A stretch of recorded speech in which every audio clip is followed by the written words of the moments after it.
Hey everybody, Mark Herman, aka LA Bengals fan on most of the major platforms, and I am joined here by super fans Riley Goldman and Heath Goldman, and this is the Week 6 recap of Jungle Talk. Yeah, who dey? Who dey? Won the game. Here we go. So you know what that means, and of course we can't skip the victory horn. So there you go. So for the first time this year, the Bengals have won back-to-back games. Who So dey? with that, hold your glass up, Riley. I know yours can't have a whole lot. I don't know. I don't need to know what's in it. Ready? Go. Here we go. Okay, so we blew the victory horn. We got the win. We did what we needed to do. It wasn't pretty by any stretch of the imagination, but before I forget, please subscribe. It's all we ask. Hit the subscribe button. Give us the thumbs up. It helps us out in the analytics. Hit the bell because we do previews and recaps, and I'll let you know when we put up new videos. But was it pretty? And Riley, before I forget, tell them where they can find you on Twitter.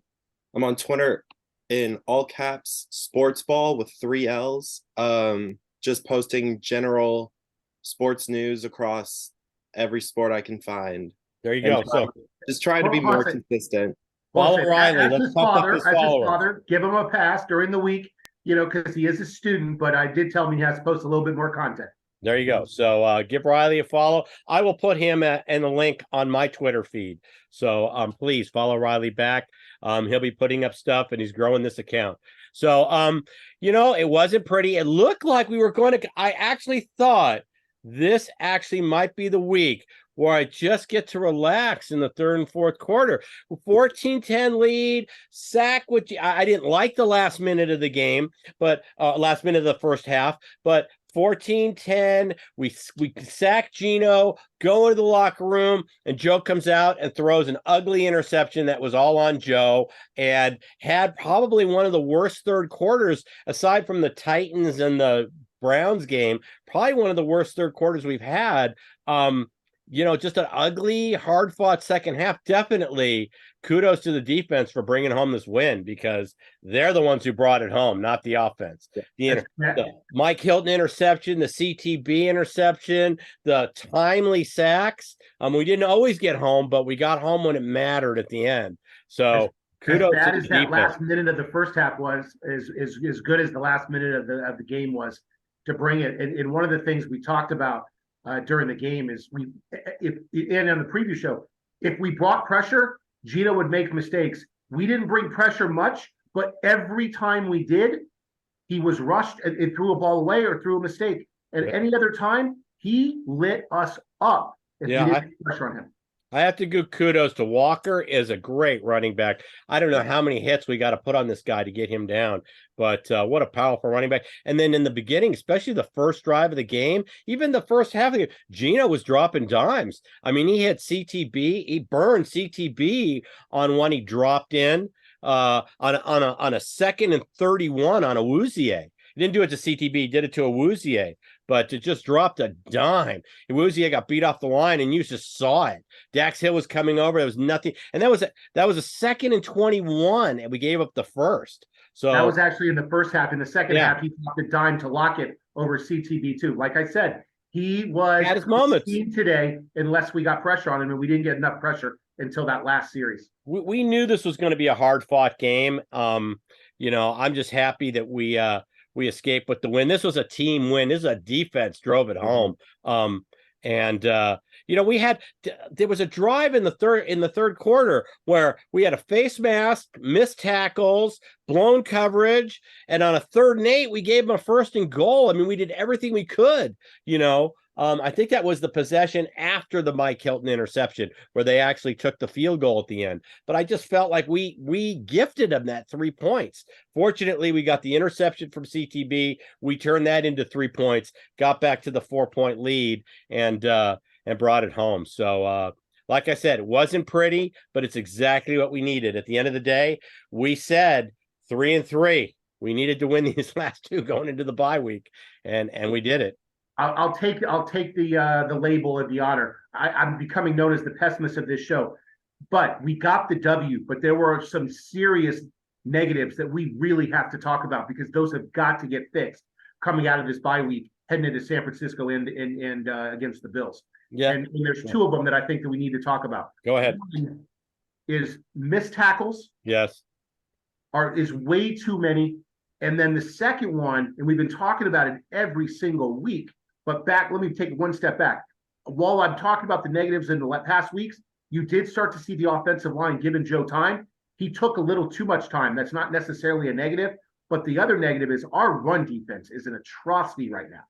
Yeah, I don't know what happened. Last year BJ Hill and DJ Reader were so good. I don't know if something's changed in the lane assignments, but we just do not have the run stopping ability that we had last season. And essentially, these are the same horses we rode last year. Well, was a great run stop defense.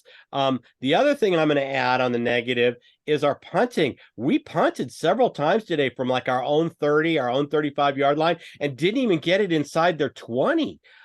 These just were balls were fair caught at like the 30, 35-yard line. You can't have 35, 40-yard nets on fair catches. I'm still very disappointed by our special teams. Hopefully he has kicked some big kicks, so I know he can, but he's not doing it regularly. Weather was not a condition today. So those are just, I don't know what it is, but I have not been happy with our punting. It seemed that like when we punted the ball, the Seahawks are always taking over between their 30 and 40-yard line at worst. Well, I wonder, and then I want to hear from Riley with regards to stats. I know he pulled them. You got to wonder if that creeps into the offense's mind and Joe's mind. It's like our punters isn't doing what he needs to do for us. Let me try to make another play for us. And that's when those plays get broken down in a bad pick or whatever it is. But you're right. We said last week we finally had a Robin sighting after the Arizona game, but this week it was an atrocity. Yeah, no, it was two big punts where they started early. Riley, wanted to chime in there? I mean, I think Burrow's entire career, it's always been an issue of he wants to make the big play, so he holds on to the ball a little too long.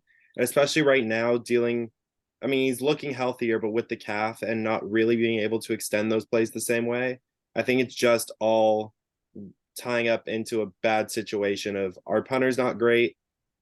Joe's holding on, trying to make a big play, and it causes some issues. But what are you going to do? There's a reason he's the highest paid player in the NFL. No. It's because he can make those plays.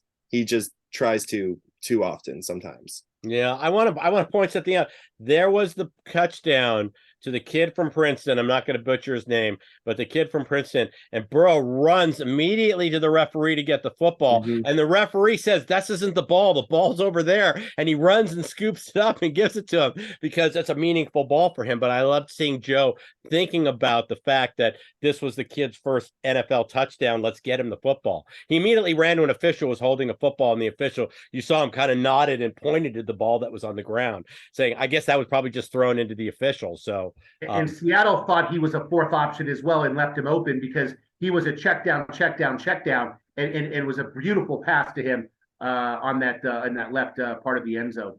Yeah, honestly, we have got to fix some issues. What, buddy, you were going to say something, and then I want to know what else the stats showed. Honestly, he made a great play. He was in the back of the end zone covered, and as soon as he saw Joe rolling out, he came up towards the corner or front corner of the end zone and got open, and Joe found him. But yeah, so it was a well done play by both of them. But that's when I started to breathe a sigh of relief, thinking that we're going to start blowing people out, and the next thing you know, we all know what happened. Like Mark said, it's the Bengals who they can't give us a break. Well, once again, they got us to win 3-3 going into the bye week. That's what we wanted to be. And if we had rested Joe, I know there was a big argument we should have held him out and all this stuff. If we had rested Joe, we wouldn't be 3-3 going into the bye. I think I saw it on Twitter. Somebody coined this, so I'm not going to take credit for it, but he said that it's ownership malpractice the way we dealt with the backup.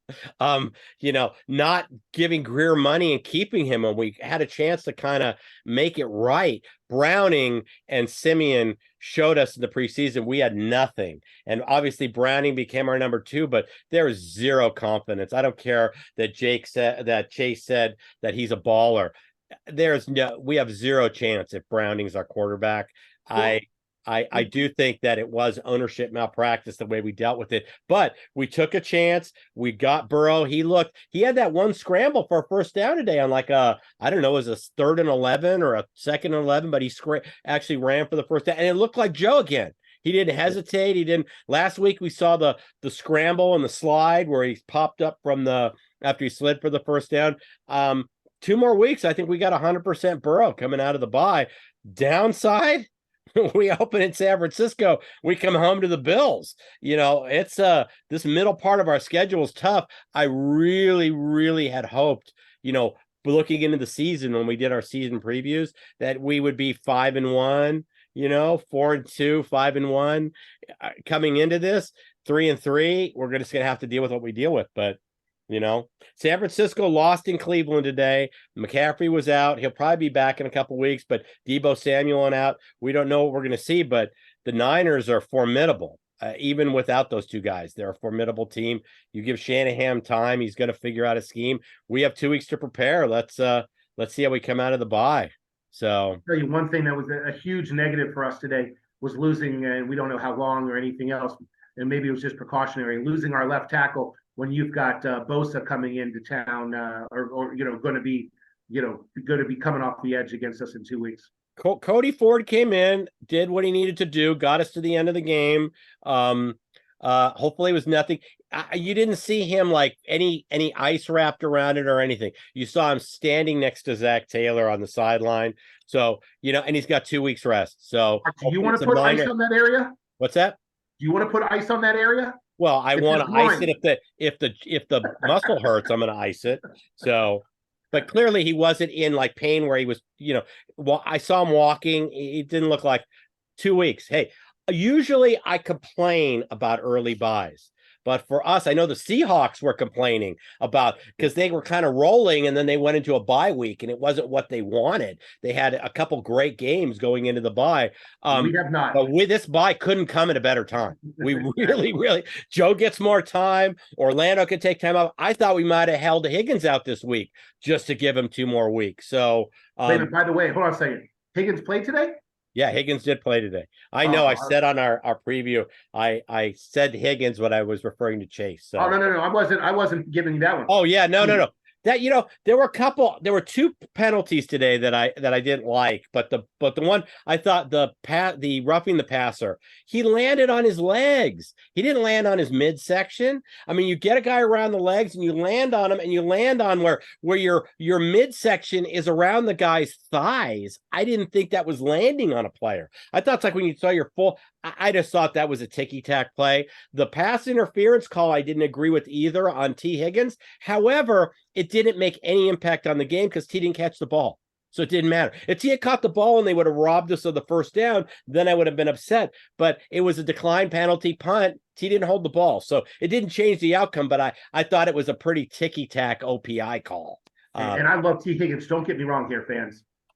But I got to tell you, other than that 3rd down where he made a little curl to catch in between, he had 2 really big drops. He just, if you want to be a number 1 receiver, you got to show me something. And I just haven't seen it the last couple of weeks. Granted, he was hurt last week, but the previous week and this week, I mean, you just have to show up. And I love the guy. Yeah, but let's get healthy.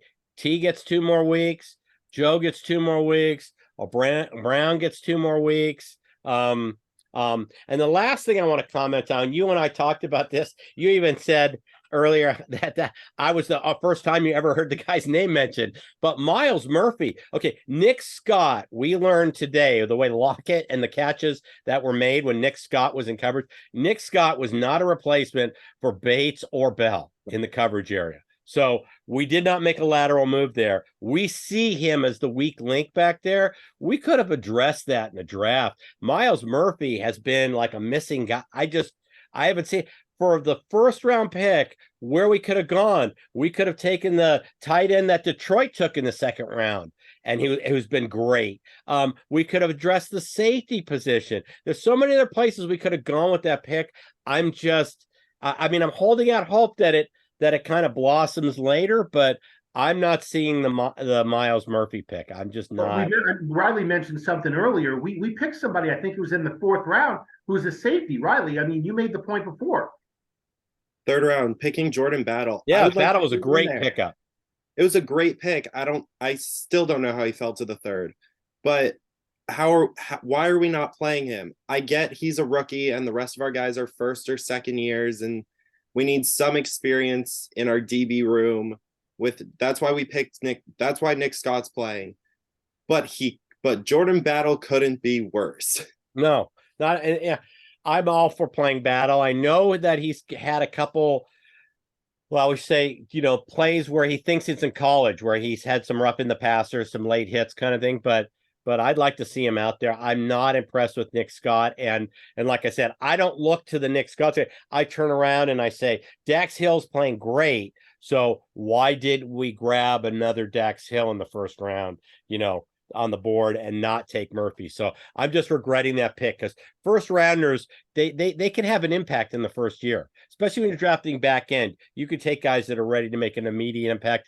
I expected more out of Murphy. Not seeing it. We could have tried to draft DJ Reader's, replacement for next year. There's a lot of plays we could have gone.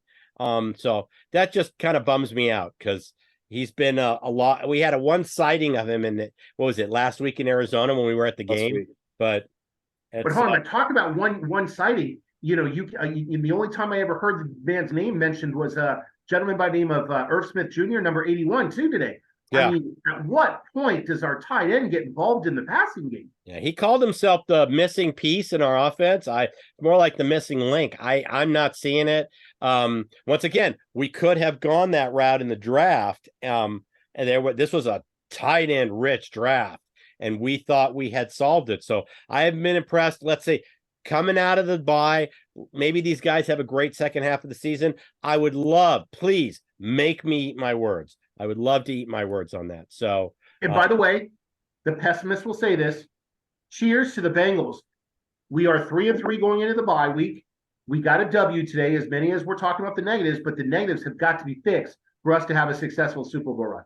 Yeah, no, agreed. This is a tight division. It's going to be a dogfight. Ravens won, but we're still only a game out. So, they were 3-2 coming into today. So they're 4-2, and we're 3-3. So we're right in the thick of things. The only concern I have is that all our wins are NFC wins. So the tiebreakers go division and then AFC. Our conference record, we haven't won a conference game yet. I mean, we beat Arizona, the Rams, and Seattle. So none of those are conference games. We got to start racking up. We have to beat the Bills. We have to start, and we have to correct the division. We're 0-2 in the division, but we've got, both Steeler games and the Browns and Ravens. Well, we can be 4-2 at the end of the year on division. So I'm not as concerned with division, but the AFC record, when you're looking at the tiebreaker, yeah, we do have all NFC victories right now. But let's just, tiebreakers are tiebreakers. Take it a week at a time. It's just like golf. Make the next shot. Don't worry about what the other people are doing. You still have to make the approach. You still have to make the putt. We just got to start stacking wins. And like I said, for the first time this season, we've gone back-to-back wins. Let's keep it rolling. Let's surprise the Niners. Who knows? I know listen, that's the toughest game on our schedule. But we've got 2 weeks to prepare, and let's see if we can't. The Browns shocked me today. Believe me, I lost a lot of money today. They call it gambling because it's not easy. Because if it was easy, they'd call it easy, but they call it gambling. Yeah, the Niners killed me. I didn't think there was any way. And I teased him. I just need him to win the damn game. Huge positive today. We always talk about negatives and positives. Huge positive day. And then I want to ask Riley if there was anything else that jumped off the stat sheet. Our red zone defense really was very solid today. Yeah. Other than the cheap penalties and everything else, when we had to come play, we came to play, and that was really nice to see. Riley, anything else that jumps off the stat sheets as we look to go into our bye week? I mean, the only thing is penalties for first downs. We gave away 5 of them. I mean, and we have not been that heavily of a penalized team this year. And then we give the Seahawks, who were struggling at times today, 5 free first downs on our mistake. Oh, yeah. I take away, what were the total first downs for Seattle? 24. Okay, because they had 11 at half. Mm-hmm. 6 or 7 of them. Let me see. They had 7 first downs on the first drive. So you're looking at it, and then how many and we didn't give them any first downs on penalties on the first drive. So how many first downs did they finish with? You said 20? 24. All right, so 17, and we gave up 5. So 5 of the 17 we gifted. That was the face mask. That was, I even noted here, face mask, missed tackle, blown coverage, had him at a 3rd and 8 and still gave up the 1st and goal. I think that was the drive after the Hilton interception, and that led to the field goal, cutting it to 1 point. But you just can't have that. You can't have the extent. We're extending the drive, and the face mask was a legitimate penalty. That was a face mask. Yeah, I didn't see it initially, but on the replay, it's obvious. So, I told you about the 2 penalties I had a beef with, but yeah, we gotta clean that up. So, but in the end, guys, we went. You and I went there. I don't have anything in it, but I already drank it. But you and I went to Arizona last week. We said we got to grab this one. Arizona fans were very cordial last week. I had one of them turn around as he was leaving his seat, and we had some intelligent, conversations about football. Just turned to me and said, "Take care of the Seahawks next week for us, will you?" And that's the funny thing about football. It's like we're their enemy. Okay, now I'm rooting for you the rest of the year because we still had them, the Seahawks and the Niners, on the schedule. So the Cardinals were beaten. I don't know what the score is now, but the Cardinals were beating the Rams early when we started recording. Yeah, it was I took that on my pick winners pool. I took that way down rank low, but I did take Arizona because I was impressed with them last week. I thought they played tough last week. So, and I'm not impressed with the Rams. So, what's that? Cardinals are up 6-3 in the second right now. Yeah. So once again, run defense. We have got to figure it out if we're going to be successful. If McCaffrey's healthy, he could gash us for 1,000 yards in one game the way we're playing our run defense right now. It won't be 1,000, but it will feel like 1,000 if he gets going. It could be pretty close. So, all right. Well, like I said, if you don't subscribe, please subscribe. It's all we ask. This has been a show by fans, for fans from the beginning. Follow Riley on Twitter. Hit the thumbs up for us. Anything else before we give a big hooday? Because this was a big win, man. Riley, tell them where we can find you again, and then I want to ask one request from our fans. On Twitter at sportsball with 3 L's at the end, and just general sports news that I just find. There you go. It's always been the 3 of us and or Devin and or Jake. See if we can bring us on some fans. If any of you want to be on our show, message Mark. Let's see if we can bring somebody on and get a little bit different perspective. It's always for fans, by fans. By fans, for fans. So with that, I'm going to say, hooday, everybody. Hooday, baby. Hooday. Take care.